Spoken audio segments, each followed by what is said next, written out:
It's Thursday, March 28th. I'm your host, Sarah Beal. On today's show, we'll talk to Town Manager Mark Ells about the search for a new police chief, and we talk to Precinct 7 Town Councilor Jessica Rapgrassetti about her work on the Town Council. But first, let's get a look at today's top headlines. Are you on the Town of Barnstable's reverse 911 system? The Barnstable Police Department has an emergency notification system that was used during the recent winter storms. Code Red is an emergency notification service by which town officials can notify Barnstable residents and businesses by telephone, cellular phone, text message, or electronic mail about time-sensitive emergency situations or important community alerts. The system is capable of sending messages only to specific neighborhoods or the entire town. Only authorized officials are allowed access to the system. To sign up and find out more information on Code Red, please visit barnstablepolice.com/reverse-911.html. The Cape Cod Cooperative Extension has released the 2018 Household Hazardous Waste Collection Schedule. The first collection will take place on April 9th from 9 a.m. to noon at the transfer station. You must have a Barnstable Recycle sticker in order to participate. Items that may be collected include cleaners and chemicals, gasoline, mercury products, pool chemicals, oil-based paints, polishes, and stains, as well as pesticides and lawn chemicals. For more information, you can visit loveyourlocalwater.org. Attention Cotuit residents, water main flushing is scheduled to begin on April 9th and continue until June 29th. Work will be done Monday through Friday throughout the village between 9 a.m. and 4 p.m. Water main flushing is part of a preventative maintenance program being undertaken by the Water Department to ensure that water quality is not being compromised. Signs will be visible in flushing areas, and residents in these areas are advised to refrain from laundering between 9 a.m. and 4 p.m. and to set aside water for drinking and cooking purposes. Flushing locations will be posted daily on CotuitFireDistrict.org and on the Cotuit Water District's Facebook page. Please call Cotuit Water at 508-428-2687 with any questions. The Sandy Neck app has arrived. In order to keep the public informed of important changes at the beach, an app has been created that can be downloaded to your smartphones. This new app will give the public real-time information regarding the status of Sandy Neck Beach Park. Easy to download, simple to navigate, it is a welcome addition to the ongoing efforts of everyone at Sandy Neck to keep you informed. Please go to sandyneckbeachpark.com for instructions. Also from Sandy Neck Beach Park, some important off-road vehicle application information. Sandy Neck off-road vehicle permit applications will no longer be mailed to current ORV permit holders. All current permit holders will be receiving an email with complete instructions for purchasing an ORV permit. Once you send in the required paperwork, you will still receive your 2018 Sandy Neck ORV permit in the mail. Up next, Town Manager Mark Ells. Mark, thank you so much for joining us today. We're going to talk about the chief search, which is coming down to the wire. You have your 3 finalists, correct? Yes, we do. Okay. Yes, we received those back from the assessment process. Great.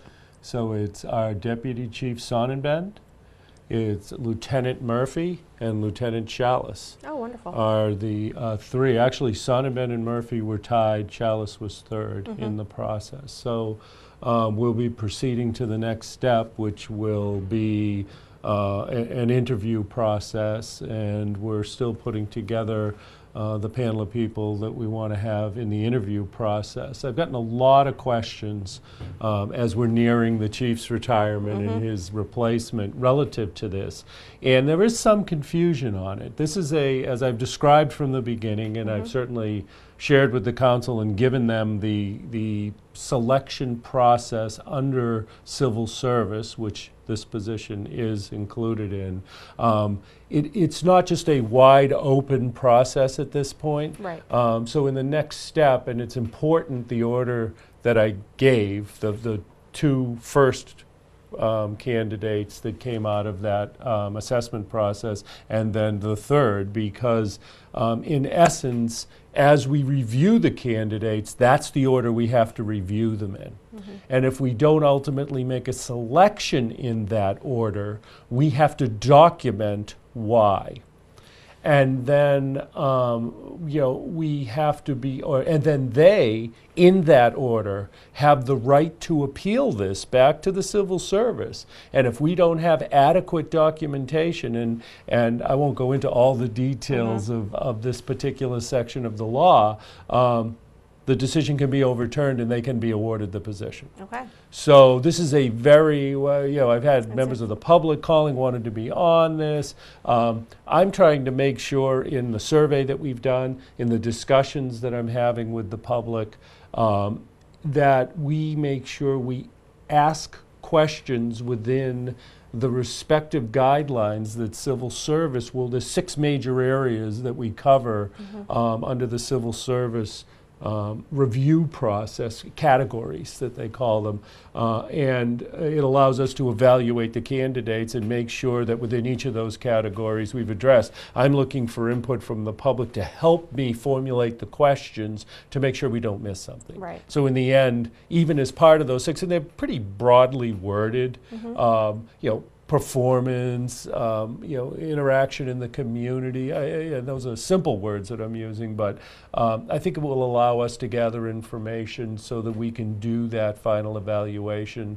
And then ultimately, as town manager, the appointing authority, bring a candidate forward to town council that is one that can be approved and supported both by myself, the council, the community, and if appealed, civil service. So. It's a very strict process that you have to go through. So it is not a typical it's not just put selection the job out process. there and No, see it is who not. applies. No, it is not. There are specific rules under sections of Mass General Law that we need to follow step by step, and if we don't, this isn't a kind of a subjective selection. We have to, it's not to the extent of quantifying it, meaning numerically, right. But it's just a step short of that, quite honestly. So, how is the process going to move forward from here as far as the chief only has about a month left? Is that correct? Yes. If the decision is not made within that month time frame, what will the process be? We follow the plan of succession. Okay. So meaning if the chief weren't there today, there is a plan in place for who steps in, who is delegated the appropriate authorities to continue to run the department. We follow that until a selection is made and there's a sitting chief, and then whomever that is would assume those authorities, and we would go back to the original structure. Great. Yep. How long are you expecting the interview process with the 3 candidates to go? I'm expecting two interviews. Okay. And I would expect a panel and then a much smaller group, myself, and perhaps some senior level advisors with whoever the final candidate is. But the other aspect of this as well is that this is currently a contract position. It does not have to be a contract position. It can be an employee at will. It is not part of a collective bargaining unit. So we need to sit down with whoever the final candidate is and make sure that they are understanding of what that contracted position offers. So. Yeah. So at that point, a change could be made as well. I think where it's an internal process, probably the candidates are knowing of what the contract would hold, but you just don't know until the process is done. Right. So Bill Cole would play, and legal would play a role in establishing that, and then we'll go forward from there. So.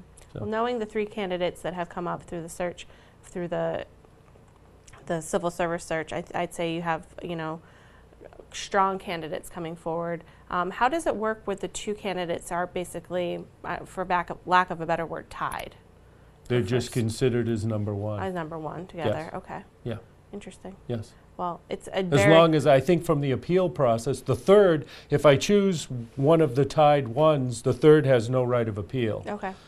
But if I don't choose one of the firsts, and then if I choose one of the first, the other first I don't believe has right of appeal. If I choose the third, then the other 2 first have right of appeal. Wow, what a process! It is. Yeah, It's it's very interesting. Yep. Well, good luck in what you have to do. Thank you. It's the encouraging thing is I think all of the applicants were highly qualified individuals that we are fortunate to have within our police department, and that speaks volumes to the great work our chief has done in developing a department so that we could truly say we're going to do this internally and we're going to get a real good candidate. and the to have best that candidate. confidence that you will get a great candidate, and the 3 that you have are wonderful. So good luck, and Thank you. I can't wait to talk to you when a decision has been made. Yes, thank you. Thanks, Mark. Our guest today is Mark Ellis. He's the town manager here in the town of Barnstable. Up next, I recently sat down with Jessica Rapp-Rossetti, the town councilor for Precinct 7. We share that interview with you now. Jessica, thank you so much for joining us today. You've been a town councilor for quite a few years. How long have you been a town councilor? Since 2011. Oh, wow. November 2011. I assumed the position when my previous councilor was termed out, because there is term limits on councilors. Right. And have, because of redistricting and the census, I have had to run several times because I had 2-year terms, and they're actually 4-year terms. So my next election would be in 2019 for my final 4 years. Oh, great. Well, thank you so much for being a town councilor. What is it that made you decide that you wanted to run and take this on? Well, I was involved in the Cotuit Fire District locally. And I'm a lifelong resident of the town of Barnstable and of Cotuit. And I was very involved in the local, hyper-local politics of the fire district, and served on the bylaws committee. And when the opportunity came forward, I thought I would want to give back to the community. I'm very interested in my town, and thought it would be an opportunity to give back. That's wonderful. So. Let's talk a little bit about Precinct 7. It is mostly in Cotuit. Is there any other parts, maybe a little bit of Marston's Mills in there? It's very, very, just a very small amount in Marston's Mills. It's all in Cotuit and Santuit. It's kind of unique geographically because it's surrounded by water on 3 sides. We have the Santuit River, which creates our border with Mashpee, and then it goes out to Shoestring Bay, Popponesset Bay, Nantucket Sound, over to the Cotuit Harbor, and so it's surrounded by water on all sides. It's got an awful lot of open space. The Crocker's Neck Preserve, which has got wonderful interpretive trails. There is hunting allowed there. That's a little under 100-acre parcel on the western portion of the precinct. And then, of course, the Barnstable Land Trust's Eagle Pond Sanctuary, which is part of a very large green space, over 150 acres. So that's very unique to the town of Barnstable. So, and a lot of shoreline, but very little public beaches and whatnot in Cotuit. There's the Loop Beach, which is a guarded beach, but all the other beaches are not guarded. We have Ropes Beach, which is a big popular spot for sailing. The yacht club is there. There's a boat landing there, Hooper's Landing, boat ramp, and then Cotuit Town Dock, which sees a lot of action. Oh, yeah. And then Oregon Beach, which is a small bathing beach, again not guarded. And Crocker's Neck has a small beach, and we actually have Levels Pond, which used to be a guarded beach but no longer is. They've had problems with the cyanobacteria in Levels Pond, so that's for a while last year, especially in the year before, was closed to swimming because of that. Right. So it's unique. It is a very unique, kind of tucked away little village. It's very quaint. I know that the people who live out there, take a lot of pride in being from Cotuit. That's right, the Cotuitians. There was a time when I think Cotuit was looking to secede from the town of Barnstable. We take our issues very seriously, and there's a lot of year-rounders there now. It used to be that it was close up shop after Labor Day, and that's changed. Now there's so many year-round people that live there and that are very involved, very involved. Well, let's talk a little bit about what are some of the important aspects, or what's important in Cotuit as far as the village itself goes, and the things that the people that live in Cotuit are most concerned with.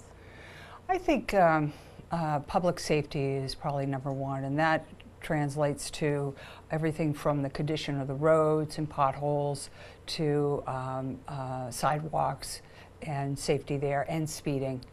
I have numerous requests for the chief put in flashing speed limit signs, and also to do some not undercover, but radar traps, because we have an awful lot of vendors and contractors, landscapers, that come flying through the village.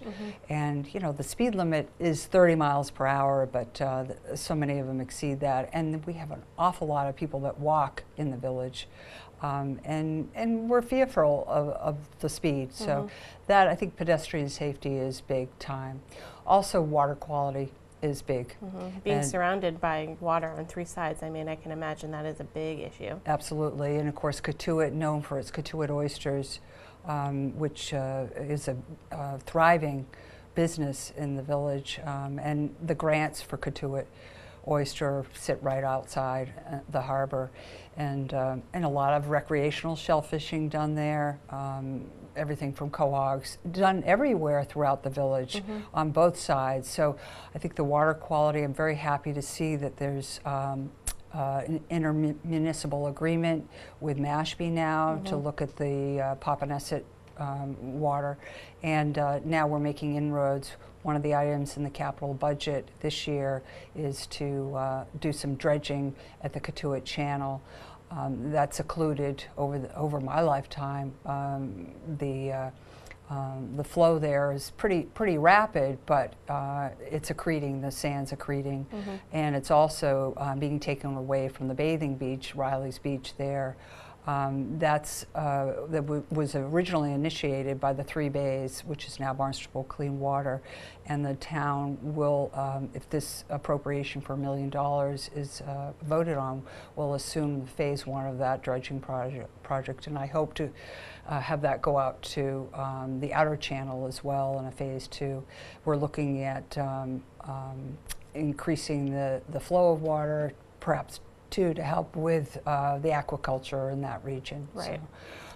So water quality is big time, you know, because in my lifetime I've seen the degradation of the estuaries, and it's concerning because I'm also an avid shellfisher person, woman. So. Wonderful. Now, as a town councilor, besides representing Precinct 7, you kind of also represent the town as a whole. What are some of the issues? I mean, I know water is an issue across the town. What are some of the other issues maybe facing the town that you're hoping that the town council will kind of take into consideration? Well, I think as you said, the water quality for all of us is imperative because it's our livelihood, the tourism, we rely on that. And if our property values start to diminish because of the water quality, then it will affect all of us. I think also trying to keep the young folks here. I have children, and all of them have moved off Cape, and of course I'd like to see them come back to the Cape, but the cost of housing has gotten pretty high and unsustainable for some of the kids, and that's concerning because I like to see the youth get involved at every level. So that's a concern that I have, the housing. And industry. What are we going to do so that these kids can have a sustainable income? So I'd like to see us develop a little bit more light industry. And perhaps the aquaculture can be the basis for that. There's a lot that goes into that. So that's an issue that has me concerned. Yeah. But I'm very happy with the makeup of the council. I know we don't always agree, but I think we're heading in a good direction. The manager seems to have a good grasp on the issues, and he's been here for just about his lifetime, so he's seen the issues, and I think we're heading in good direction and encouraging business and the economics of the town, and I think that's great. That's wonderful. I feel very positive about the town of Barnstable. I really do.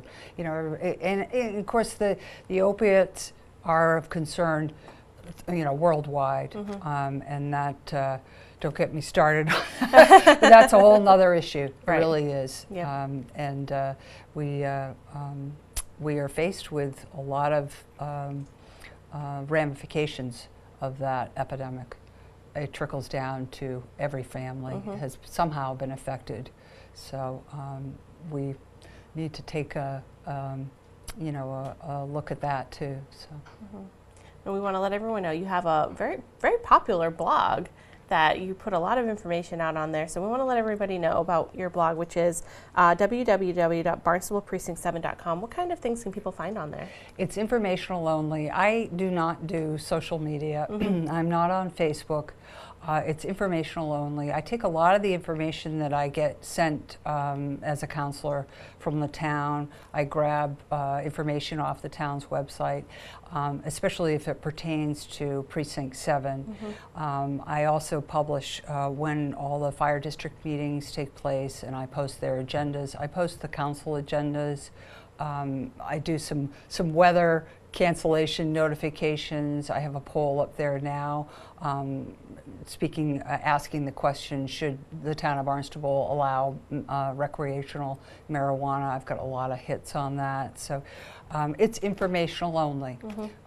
And I've got a lot of followers and I get a lot of hits on it. I also want to mention too that on an annual basis, the Civic Association and myself, we get together with the department heads and the manager, and we do a little tour throughout Precinct 7, just bringing to light some of the issues of concerns, and that's been very effective. And when you actually see the problem, right. Whether it's a hedge that's blocking right of way or a sight of line, then it's easier to get addressed. So that's been very effective. So. But yeah, I also have a monthly meeting, which ever since I've been a counselor, I've held on the second Wednesday of the month at the Cotuit Library from 3 o'clock to 5. I have a monthly meeting. It's open to anybody. And it's funny, sometimes there's just 1 or 2 people, and sometimes I have a crowd of a dozen people that, as long as people don't mind discussing their problems with the other people in the room, right. it turns into a very lively discussion. And it's great. It's really great. So I find myself to be open to anybody at any time, and those are 2 ways that I do. That's wonderful. So. Jessica, thank you so much for joining us today and talking to us all about Precinct 7 and your work as a town councilor here in the town of Barnstable. I appreciate it. My pleasure. Thank you. Thank you. My guest today is Jessica Rappersetti. She's the town councilor for Precinct 7. Hyannis Open Streets will be hosting a spring kickoff fundraiser tonight at Embargo from 5 to 8 p.m. This event hopes to raise money to support the Hyannis Open Streets events that take place on Main Street throughout the year. The first Open Streets is scheduled for Sunday, April 22nd. For more information, please visit hyannisopenstreets.com. The Barnstable Recreation Division is hosting their annual extravaganza this Saturday. Come down to Barnstable Intermediate School with your kids in grades 3 and under to check out this annual tradition. Admission is free, and some games and activities do cost $1. Food is cash only. Take your own photos with the Easter Bunny and Sidekick Chick. If you have any questions, please call 508-790-6345. Thank you for joining us today. We'll be back tomorrow with an all-new episode of Barnstable Today. On Friday's show, we'll talk with John Gleason and Tim McGrath from Recreation, Animal Control Officer Charlie Lewis, and our Arts and Culture segment featuring kids from Lighthouse Charter School and their effort to get you to skip the straw. For Barnstable Today, I'm Sarah Beal.